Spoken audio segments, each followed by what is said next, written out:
Hello everyone शांति पाठशाला को मु आपण मानंकु स्वागत जनाउछि। आजिकार एक नूतन वीडियो रे आमे आलोचना करिबा 10टी धाड़ी रे पंचायती राज दिवस उपलक्षे एक सुंदर भाषण। जदि एबे पर्यंत आपण चैनल को सब्सक्राइब करि नाहंती तेबे सर्वप्रथमे सब्सक्राइब करिनियंतु एवं पाखरे थिबा बेल आइकन टिकु प्रेस करिदियंतु। चलंतु आरंभ करिबा। 1 नंबर प्रति वर्ष मार्च 5 तारीख को पंचायती राज दिवस रूपे पालन करा जाए।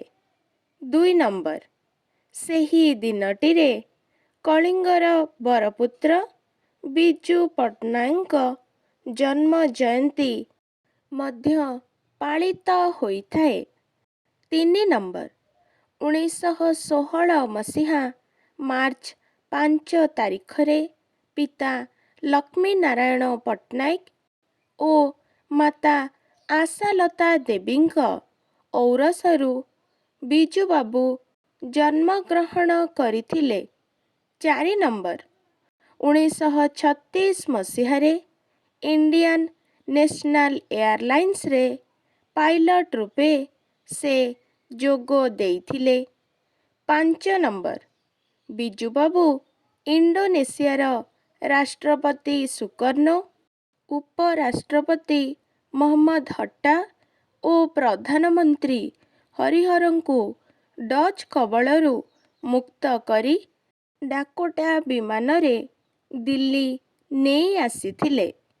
6 नंबर 1961 जून 23 तारीख रे बिजू बाबू ओडिशार मुख्यमंत्री पद ग्रहण करिथिले।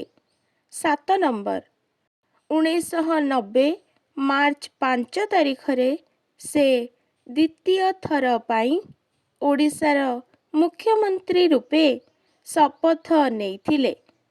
8 नंबर ओडिशार पारादीप बंदर एक्सप्रेस हाईवे कोरापुटर सुनाबेड़ारे मिग विमान कारखाना कलिंग कप कलिंग ट्यूब्स कारखाना Kalinga iron industry Kalinga airlines Balimela बहुमुखी जलविद्युत योजना तालचेर तापज विद्युत केंद्र भुवनेश्वर सैनिक स्कूल एवं राउरकेलार लौह इस्पात कारखाना आदि थिला तांकर अक्षय कीर्ति।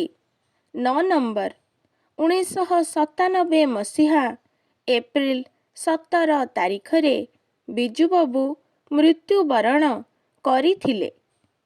आजिकार भिडियोटी आपणंकु किपरि लागिछि कमेंट माध्यम रे निश्चय जणाइबे एवं लाइक शेयर सब्सक्राइब करने को जमारू भूलिबेनी। धन्यवाद।